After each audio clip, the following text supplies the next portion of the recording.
Well, you know, you just do your best. I mean, I guess as writers, you always have to have your ears open, right, to hear how different people are speaking. And I did my best as a 40-something person to hear how people a lot younger than I are speaking these days. And then Stuart is really good at that stuff. I think, you know, he lives in New York City, so he's got his ears open too, and he brought his revisions and his tweaks and his dialogue to it. And then in the end, I, you know, handed it over to the actors, and I was really open to hearing how they might modify this or that. And the kids sometimes chose to bring in different words or, you know, say things a little bit differently, but I had confidence that they were that age group, so that, you know, their instincts were probably going to be superior.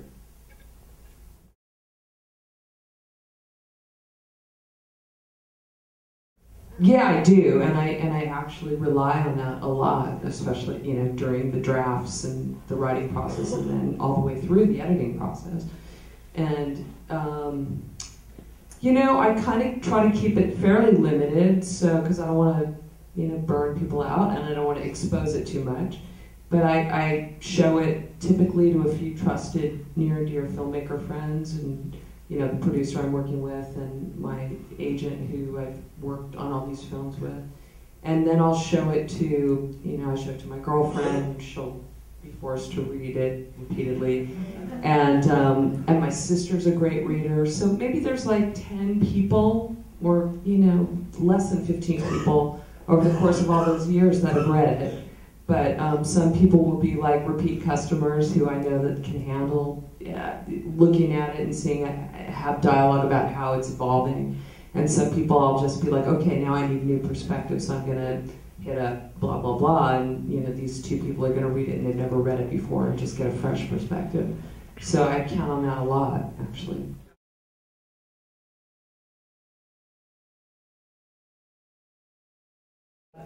Yeah, I did think about it. I thought about it a lot.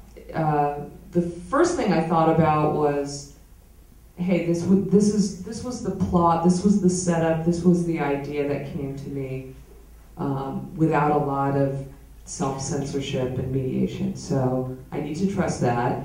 And then the other part was, well, if the idea here is that she's going to end up kind of back on the page with her partner, who she's, you know, raised this family with, I have to be very careful about how I describe, how I show this relationship or this affair that she's having with the Paul, you know, Paul character.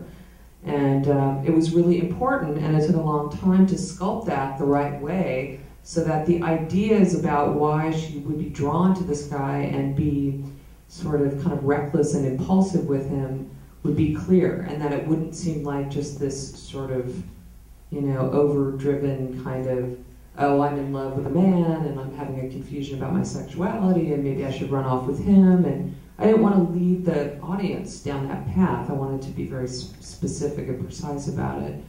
So the idea that she needs affirmation, that she's feeling, you know, that she's at a crossroads with her partner, that she's at a real midlife crisis, that this guy is kind of throwing a lot of good mojo her way and a lot of compliment, and, you know, they have a child together, so there's this kind of burst of, I guess, you know, charge, like intoxication at that idea, which goes away pretty quickly. But I think, you know, these are the things that I think add up to somebody kind of losing their sense of reason and just kind of throwing themselves into an affair.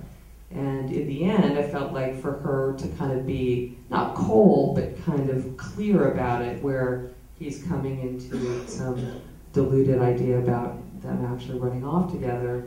I liked it kind of ending in that place where she's, you know, feels like she sort of acted out to the extent that she needed to, and, you know, she's coming to her senses.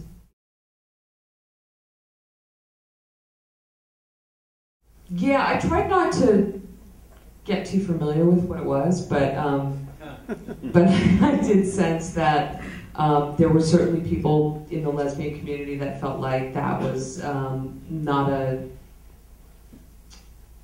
you know, that they didn't feel like it was a progressive thing to do. And I understood it. I'm sympathetic to that point of view, but I don't share that point of view. So to me, it seemed entirely credible, and it didn't, to me, discount or disvalue the fact that here's a film that kind of reached a mainstream audience that really is about, you know, a lesbian relationship and everything that happens around it. So I didn't feel defeated by that, and I hope in time people will see sexuality and relationships and stuff in a more fluid way. I just don't subscribe to that kind of political or rigid thinking around sexuality.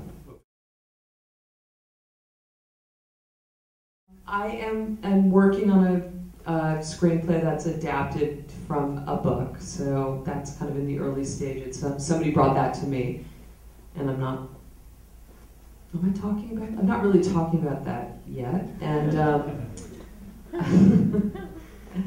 I'm interested in television, and I've been working, I have kind of a situation with HBO where I'm developing a series for them, so we'll see what happens there. That's kind of an interesting new world for me. So I'm going into new directions where I'm not doing something original, and I'm trying my hand at something in television. I hope you'll join me in thanking Lisa for her time and for one of the best movies, if not the best movie of the year. Thank you so much, everybody.